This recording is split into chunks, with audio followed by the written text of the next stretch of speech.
Hey everyone, Jason Hill here, and I am so excited because we were just recently in Minnesota visiting my wife's uncle, and we had a little family reunion.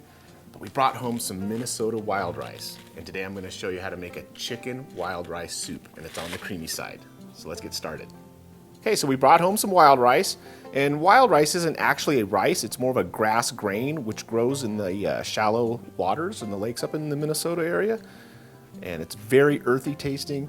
And it's very good in soups, casseroles, and even just as a side dish. Now, first thing before we prepare the soup, you actually have to pre-cook your rice. And I have a cup here, and it doesn't cook like traditional rice. So let me show you how we do it.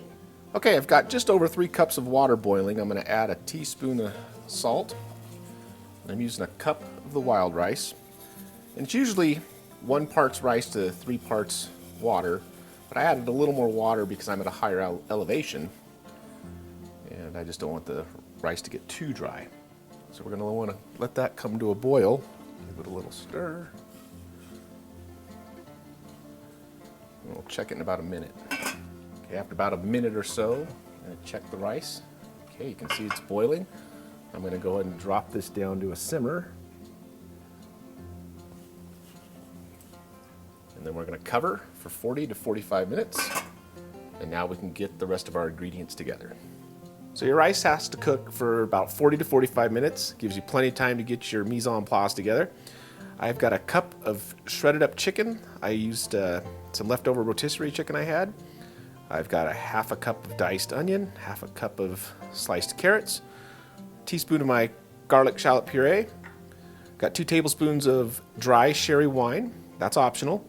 You need some kosher salt, 6 tablespoons of butter, half a cup of all-purpose flour.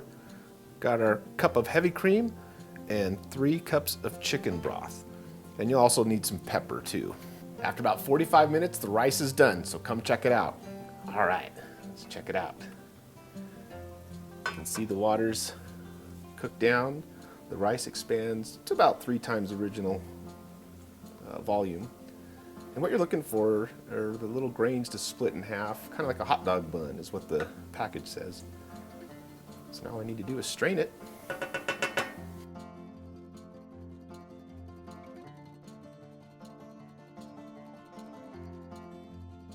All right, guys, my heavy gauge stock pot has been preheating over medium-high for a few minutes. I'm gonna melt down our 6 tablespoons of butter.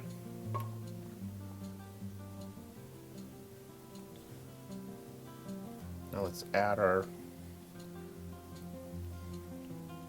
onion and carrot. Saute these until they get soft.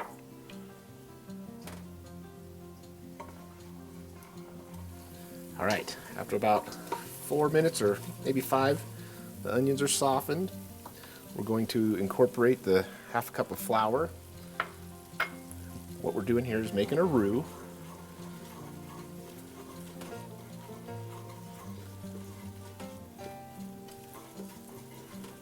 See, everything's clumping up, so you try and scrape the pot as best you can to get that flour all mixed in. And you want to cook this for at least a couple of minutes to where you can start to smell the aroma of the flour cooking, which is almost like they call it a nutty aroma.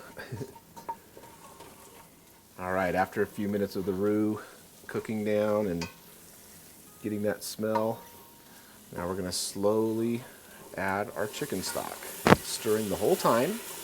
So you can break this up. You don't want it to form any lumps.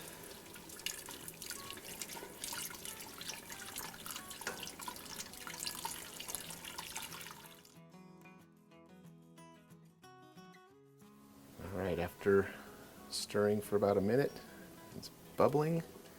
Let's add our chicken, and we're going to add the rice. Give this a good stir. I'm going to turn it down to a simmer.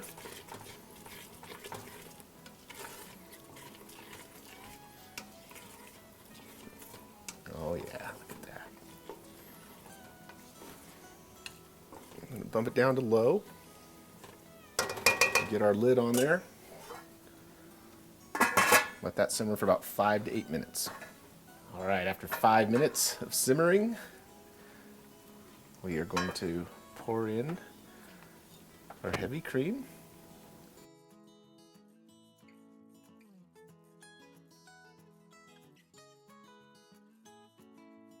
Then next, put on our optional 2 tablespoons of dry sherry wine.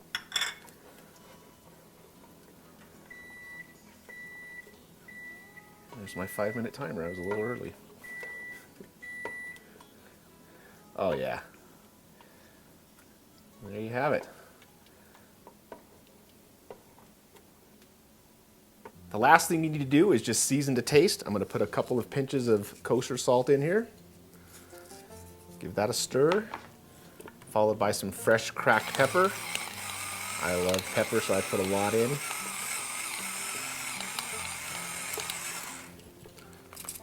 Give that a little taste with your tasting spoon, or your finger if you're home alone.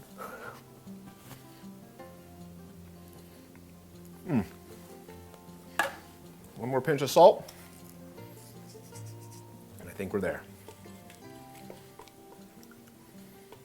Oh man, it's coming together nice.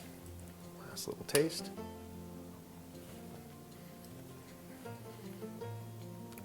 Like I said, season to your taste. I probably put in about a good 1.5 teaspoons of salt and probably 1/2 teaspoon of pepper. This will be about a good 6-ounce serving.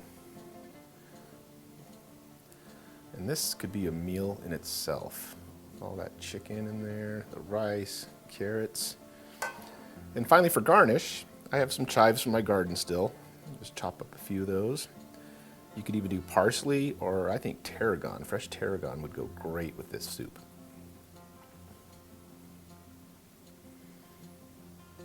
Oh, wonderful Minnesota comfort food. We had such a great time all in Minnesota. The people were friendly, the food was outstanding. I even got to go sit down in one of the little local restaurants and watch the Vikings play. Go Packers. But anyway, give this recipe a try, and if you do, drop some comments. And don't forget to hit that bell, like, and subscribe. And as always, thanks for tuning in. Let's give it a bite.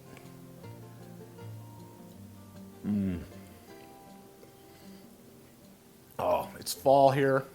What a perfect soup.